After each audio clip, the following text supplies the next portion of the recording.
Au nom du Père et du Fils et du Saint-Esprit. Amen. Mon Seigneur et mon Dieu, je crois fermement que tu es ici, que tu me vois, que tu m'entends. Je t'adore avec profonde révérence. Je te demande le pardon de mes péchés et la grâce de faire avec profit ce moment de prière. Ma Mère Immaculée, Saint Joseph, mon Père et Seigneur, toi que nous prions spécialement pendant ce carême, mon ange gardien, intercédez pour moi. Hier déjà, nous avons évoqué, comme tous les jours précédents, ces joies et ces douleurs de Saint Joseph. Parmi les joies que nous avons méditées hier, il y avait celle d'avoir donné à Jésus le nom de Sauveur. Quel nom! Un nom qui définit la mission qu'il est venu accomplir sur la terre. Et c'est Joseph qui a eu la joie d'indiquer ce nom. C'était le jour de la circoncision. Environ un mois plus tard, voilà que Joseph et Marie retournent à Jérusalem. Ils ont évidemment le cœur tout joyeux, tout heureux d'avoir cet enfant avec eux et de venir le présenter au temple. Lorsque la loi nous indiquait que tout premier-né de sexe masculin devait être consacré au Seigneur. Voilà la raison de leur voyage à Jérusalem. Un motif particulièrement joyeux, un honneur, même si effectivement c'est un petit peu curieux. On comprend maintenant que le Seigneur soit présenté au Seigneur. Bon, mais c'était la loi juive et Joseph et Marie entendent y obéir, et déjà cela c'est une joie. Ils arrivent au temple, et la cérémonie se déroule, ce qui est évidemment pour eux une très belle chose, qui les remplit de bonheur. Mais voilà, il va y avoir cette douleur qu'ils vont ressentir particulièrement lorsque Siméon, un homme juste et religieux, nous dit saint Luc, qui attendait la consolation d'Israël, l'Esprit Saint était sur lui, et voilà que Siméon, sous l'action de l'Esprit Saint, va faire cette prière que nous connaissons les prêtres, parce que nous la récitons tous les soirs au moment des complis. Il va prendre l'enfant dans ses bras et bénir Dieu en disant « Maintenant, ô Maître souverain, tu peux laisser ton serviteur s'en aller en paix, selon ta parole, car mes yeux ont vu le salut que tu préparais à la face des peuples. » Et là, c'est pas très difficile de s'imaginer cette joie intense qui a pénétré le cœur de Joseph et de Marie. Mais juste après cette prière magnifique de Siméon, voilà une autre parole qui va les surprendre et leur faire du mal, on peut l'imaginer. Voici que cet enfant provoquera la chute et le relèvement de beaucoup en Israël. Il sera un signe de contradiction.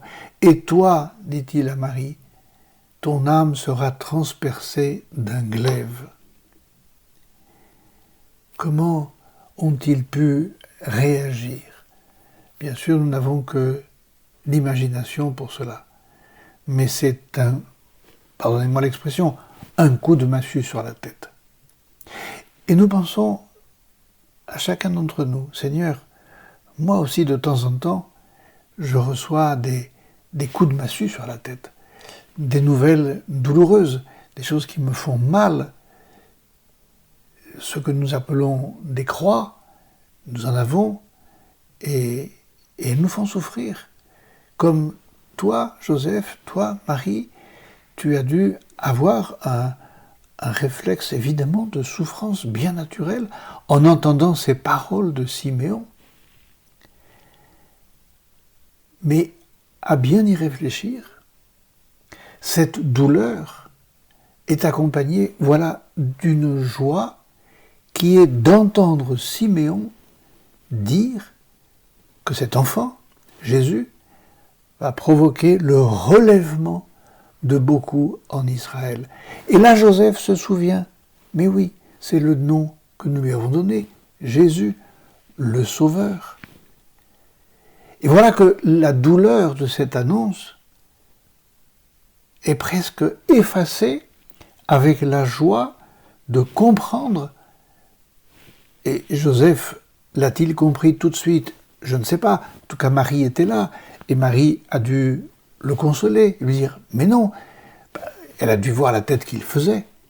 Et Marie lui a peut-être dit « Mais non, tu vois pas que... » Enfin, je ne sais pas comment elle lui a dit, ce n'est que de l'imagination.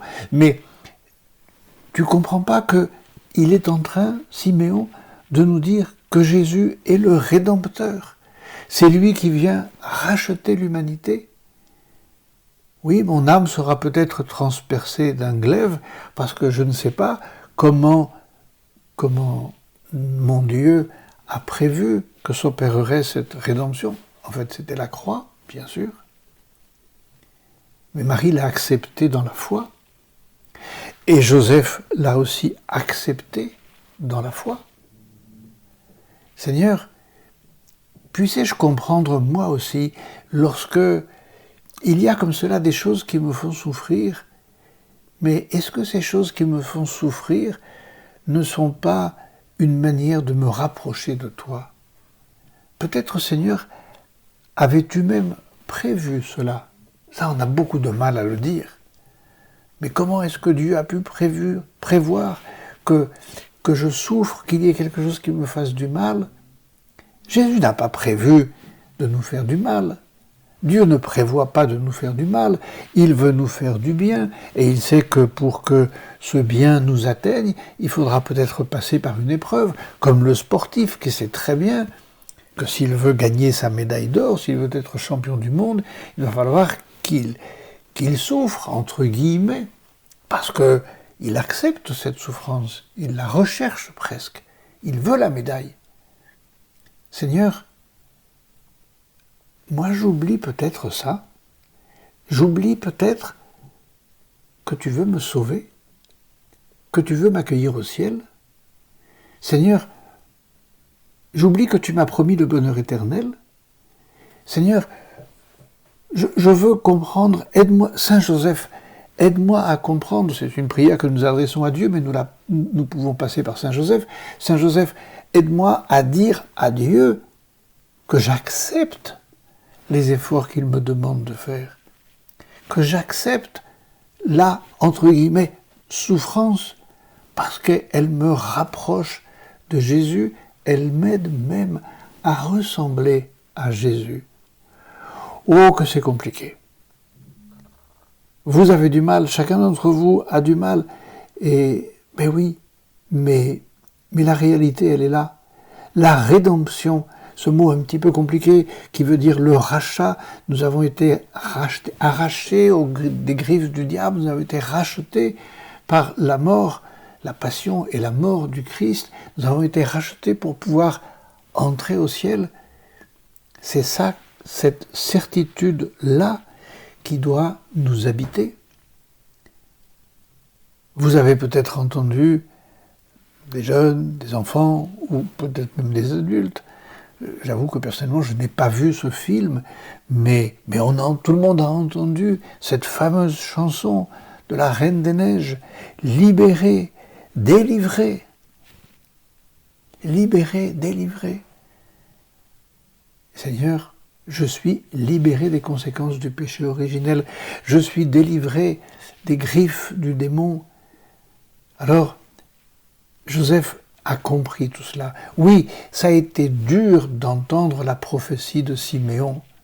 Ça a été dur aussi pour Marie, et ça a été dur pour Joseph, qui peut-être comprenait moins bien que Marie, je ne sais pas. Peut-être qu'il ne faut pas que je dise ça, mais c'est possible aussi. Et puis, la joie que Marie a dû lui expliquer. Non, ne t'en fais pas, Joseph. C'est une belle nouvelle qu'il vient de nous donner. Alors, terminons ce moment de prière en disant à la Vierge Marie, Sainte Marie, eh bien, voilà, explique-moi à moi aussi, comme tu as dû l'expliquer à Joseph, ce qu'est ce qu'on appelle l'œuvre de la rédemption, le salut, le bonheur éternel que tu as promis à toute l'humanité et que tu m'as promis à moi. Que Saint Joseph, qui maintenant comprend tout très bien, nous aide à le comprendre nous aussi très bien. Je te remercie, mon Dieu, des bonnes résolutions, des actes d'amour et des inspirations que tu m'as communiquées dans cette méditation. Ma Mère Immaculée, Saint Joseph, mon Père et Seigneur, mon ange gardien, intercédez pour moi.